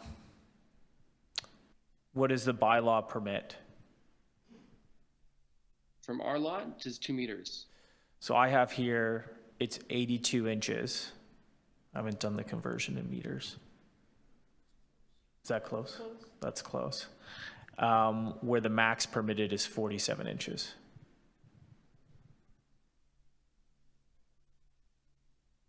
And which fence? The one to the south is permitted, I believe, to that height, and the one, and I think the one on this on the north is supposed to be 1.2 meters, which is 47 inches. Okay. Thanks very much for deputing today. Are there any other questions? Seeing none, thank you so much for participating today. The next deputant I have listed is Chris Commons. Chris? Thank you. Intending to be there in person, but decided that we do it on video because of the weather. Probably a wise choice. Welcome. Probably a wise choice. Welcome. Thank you. And I'm the property owner of 72 Willow. I'm 86 years old and have lived on Willow Avenue all my life. We had no warning that the owners of 74 Willow were planning to put up fences. We learned of this only after the work had begun. To our initial surprise, we discovered that the City of Toronto had 2 independent departments responsible for fence regulations, one dealing only with vertical issues, the other horizontal. The 2 groups did not seem to interact with each other much, and each had its own tape measures. The two fences were measured and photographed repeatedly. I'm going to be speaking today primarily about the fence between 74 Willow and my property at 72, but I will have some comments about the second fence between 74 and 76. We were told on several occasions that the fence beside our home was illegal in terms of both height and length, encroachment on city property. We were also told that the owners of 74 were going to ask for an exemption. We were not sure of the basis of this request, but city regulations regarding exemptions require, among other things, that those seeking an exemption, A, provide letters of support from adjacent property owners, and B, display a sign on their front lawn explaining what's being requested. The owners of 74 Willow simply ignored these rules. At this point, the owners of 74 Willow have not been living in the house for some time. They've recently tried to break the lease with their tenants and have informed them of their intent to sell the property. I know that the fond wish of many of my neighbors on Willow would be that the unsightly and obtrusive fences would disappear completely. Unfortunately, that's unlikely to occur. However, I urge the council to demand that the owners of 74 Willow correct the illegalities in height and length for both fences. Is that really too much to ask? Thank you. Thank you. Are there any questions for Chris? Seeing none, Chris, thank you so much for sharing your thoughts with us today. Have a good rest of the day. Are there any questions for staff? No? Councillor Bradford. Thanks very much, Mr. Chair. I'm going to move a motion to refuse the application for a fence exemption in this instance. The joke here at Community Council is fences make great neighbors. But it's really not about the personal dynamics between individuals. It's about the process and the fence bylaw, of which wasn't followed here. I would like to acknowledge to everybody that's been caught up in all of this stuff. It's been a long time coming. This originally actually came in front of us. Staff report was supposed to come back in 2021, but there was delays due to the backlog of fence exemption reports and then the municipal election. So I did spend some time on Willow Avenue and talked to a bunch of folks there. And certainly if you're sitting here, colleagues interested in this file and looking at Google Street View, you're not going to see the fence there. But it is clear that it was not built within the parameters of the bylaws. So I will be making the motion to refuse the application for a fence exemption. And best practice, of course, is to talk to staff, have an understanding of what the permissions are with regards to building these things as of right and making sure that we do it properly. So that's it for me. Thank you. Any questions of the mover? Seeing none. On council, anyone else wish to speak? No? On Councillor Bradford's motion, all those in favor, opposed, that carries. Okay. Item TE 2.20191, Dunvegan Road, application for fence exemption. We have a deputant listed, Evan Kirsch. Good morning, Evan. So, Evan, you'll have 5 minutes to address the committee. You can begin as soon as you're ready.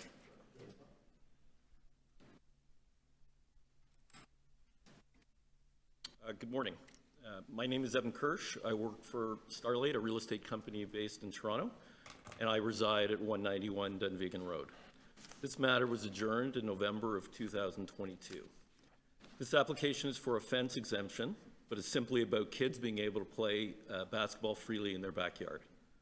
The protective netting was originally installed as a direct response to our neighbor's stated concern about damages from our kids playing basketball as a result of balls going over the fence. The issue was raised by our neighbors when they opposed our backyard renovation plan, and we were forced to go to the Committee of Adjustment. Prior to the netting being installed, when our kids played basketball, balls went into our neighbor's yard. This resulted in balls not being returned and neighbors yelling at our son when he tried to retrieve the balls. The proposal is not for a fence, but 2 screens with netting, which are immediately behind the basketball hoop and take up a fraction of the length of the rear yard. Does everybody have access to the photos in the package? We were all distributed copies? Okay. So you can see the screens in the package. When the screens were installed, they were a standard size of 10 feet 6 inches, which is a normal size that is used as protective netting on a sports court. We were not aware that this screen would be considered a fence by the city and would violate any bylaws. It does so only because there's a grade difference between our property and our neighbor's property. Once we were made aware of this issue, we immediately applied for a fence exemption. Despite our neighbor's position at the Committee of Adjustment, our neighbors now do not want the screens because of the visual impact. You will notice in the picture that the height of the screen pales in comparison to the height of the house on the other side of our neighbor, which towers over their property. The City of Toronto is urban living, and we all see each other's properties. It took some time since the last council meeting, given the holidays and exploring the situation and solutions with the company that made the screens and the enforcement officer. We've determined that the screens, in compliance with the bylaw, will still be visible to the neighbors, as roughly 2 feet will still be over the existing fence. Reducing the height seems to be the worst outcome for all parties, because our neighbors are still going to be able to see the screen, and the effectiveness of the screens will be reduced. Our backyard renovation is now complete, and our kids will now be playing basketball regularly in our backyard. We're trying to reduce potential conflict with our neighbors, and having a screen at regular height would be the best way to do so. Therefore, it seems to make the most sense for the original proposal to remain, which has a minimum intrusion and maximum effectiveness. Thank you. Thank you. Are there any questions for Evan? No? Evan, thank you so much for sharing your time with us today. Mr. Chair, I do. You may not have seen. Oh, Councillor Matlow has a question for you. Councillor, make sure you speak clearly into your microphone. The speakers in here are a bit muddy. Yeah. Am I coming through okay? Yeah. Okay, thanks. So, Mr. Hirsch, my office received correspondence from your solicitor, but I don't believe we've actually spoken about this matter directly, have we? We tried to schedule a meeting with you, but we were not able to. When was that? After the last council meeting, I believe it was in December of 2022. Did when I deferred the item, I suggested that there be an effort by, and your solicitor was engaged, I hadn't met you, but an effort to try to resolve things with the neighbors. Were any efforts made to do so?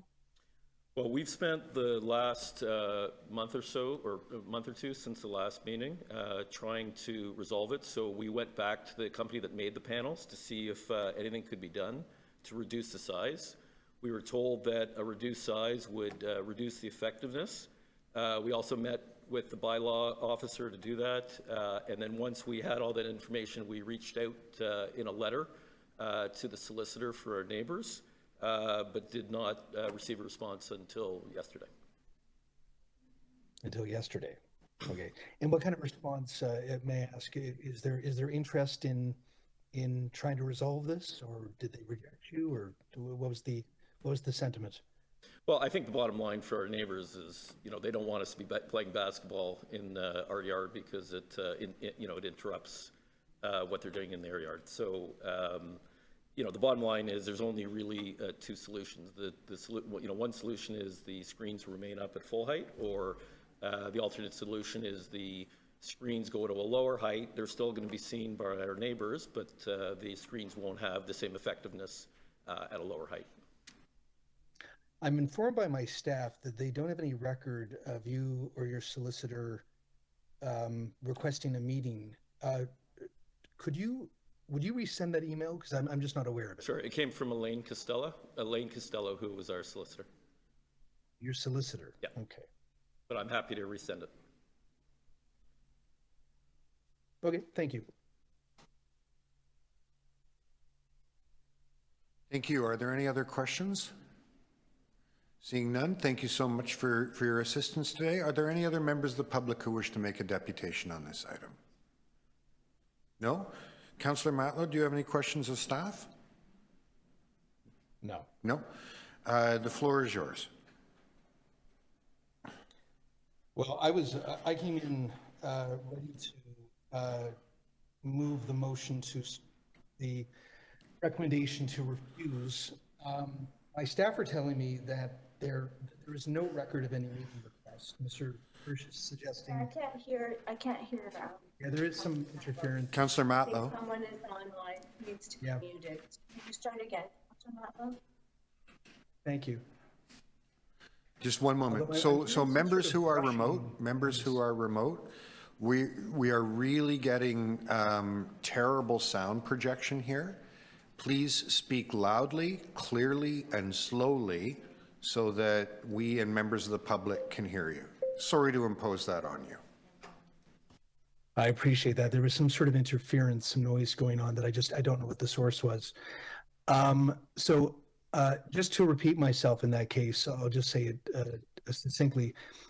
I was prepared initially to move to simply refuse based on the fact that my staff have no record of any engagement by Mr. Hirsch or his solicitor requesting a meeting or any evidence that there had been any effort to resolve this issue with the neighbor. There's still no record of that in my office, according to my staff.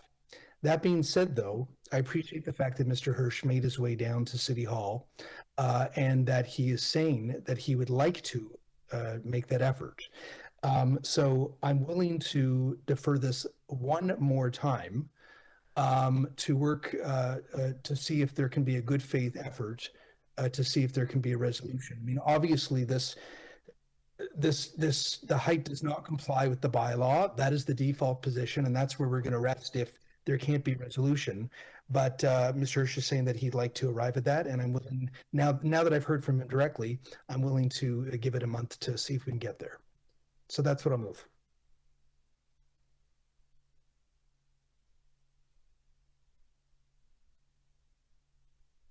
Are there any questions of the mover? I don't see any.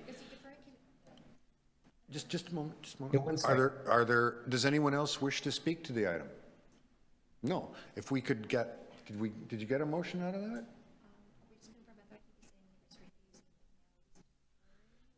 Yes, the motion was to defer for one cycle. Yeah. We'll just take a moment and make sure that gets typed up. Thanks, Mr. Chair. Okay, if we could post it. No? Oh. You know what? I think everyone in the room understands what deferring for one meeting cycle means. I see all the members nodding their heads. So we're It's a simple motion. It's a simple motion for simple people. There we go. All those in favor? Opposed? That carries. Okay.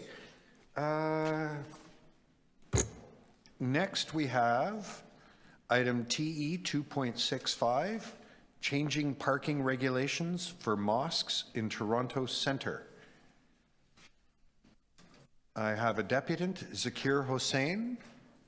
Zakir, are you with us? Zakir is not connected to the meeting, and I don't see anyone in the room. I'll call one more time. Zakir Hossain? No? Are there any other members of the public who wish to make a deputation on this item? No? Okay. Are there any questions of staff? No? Councillor Moist, the floor is yours. Thank you, Mr. Chair. I'm so very excited about this motion. I'm going to read it out. Maybe you can put it on the screen.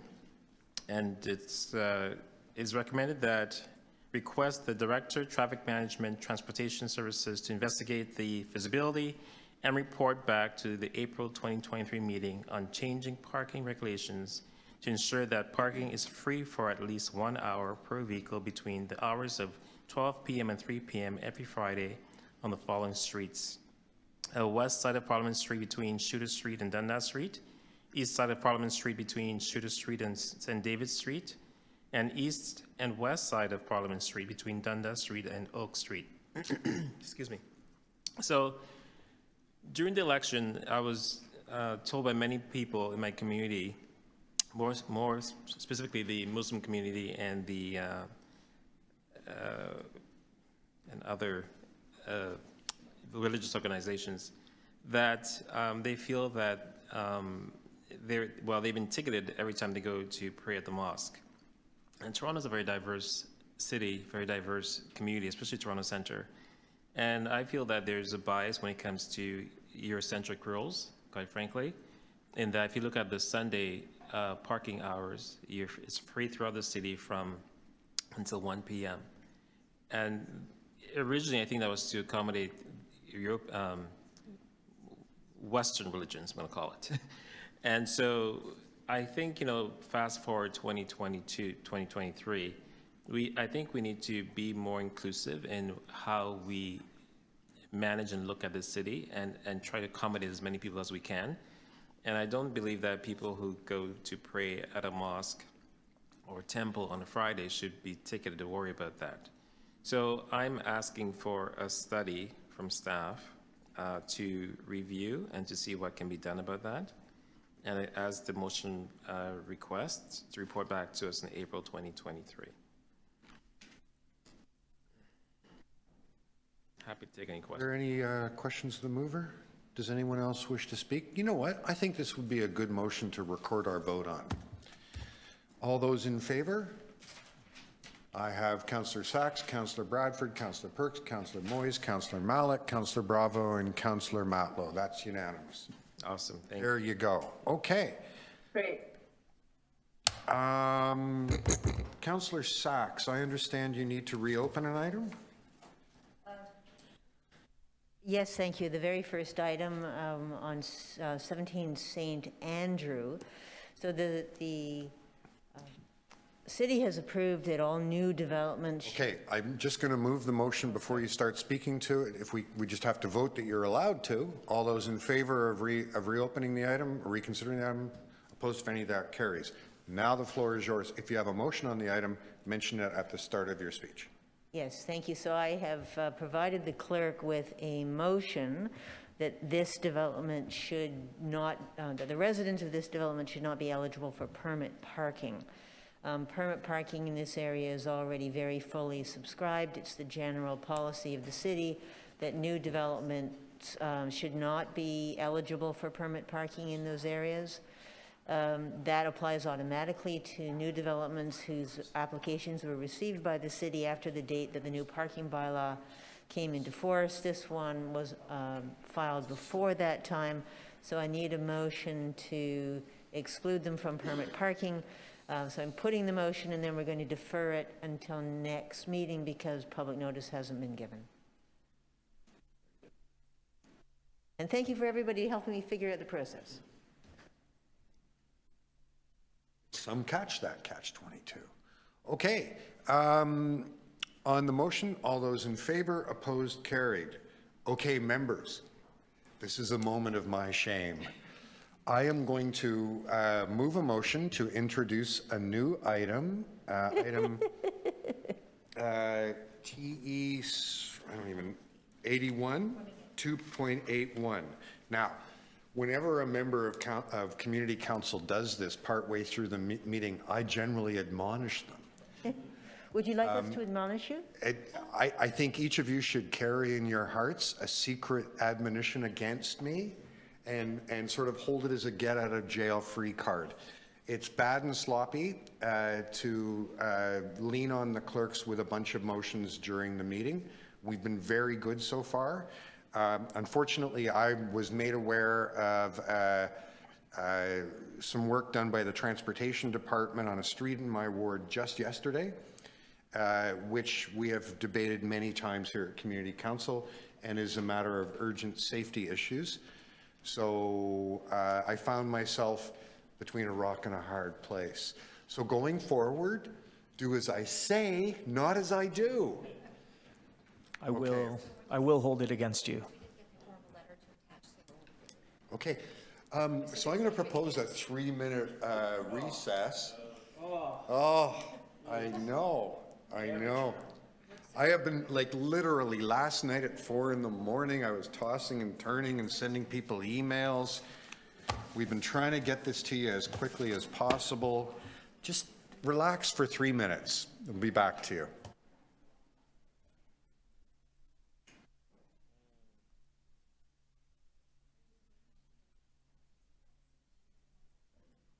Okay, then I can stand up. Sorry?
All right, members, I call the meeting back to order. Okay. There's Councillor Matlow. Councillors Matlow and Bradford are both sitting there going, yeah, look at him now. After all those times he lectured us. Okay, so hanging my head, I move a motion to introduce a new business item, TE 2.81. Safety proposal for St. Mark's Road. All those in favor of introduction? Opposed, if any, that carries. I'd like to move the recommendation in my letter. All those in favor? Opposed, if any, that carries. That was so much work. I cannot tell you. The clerk's staff, it literally, if you ever want lead spun into gold, just call these guys. Okay. With that, we now have our bills. And just for the sake of speed, I do them in this order? Okay. I move that bills 92 to 96, 101, 103, 108, and 111 prepared for the January 26, 2023 meeting 2 of the Toronto East York Community Council be declared as bylaws and passed subject to section 226.9 of the City of Toronto Act 2006. All those in favor? Opposed? That carries. I move that confirmatory bills to confirm the legislative proceedings of Toronto East York Community Council acting under delegated authority at meeting 2 on January 26, 2023 be declared as bylaws and passed subject to section 226.9 of the City of Toronto Act 2006. All those in favor? Opposed? Carried. I bet you I know what section 2269 is. Somebody has to sign that they agree with these bylaws. Unbelievable. Okay, that's all of our work. Go home. Yeah. Go home sometime around 10:30 after all of your community meetings.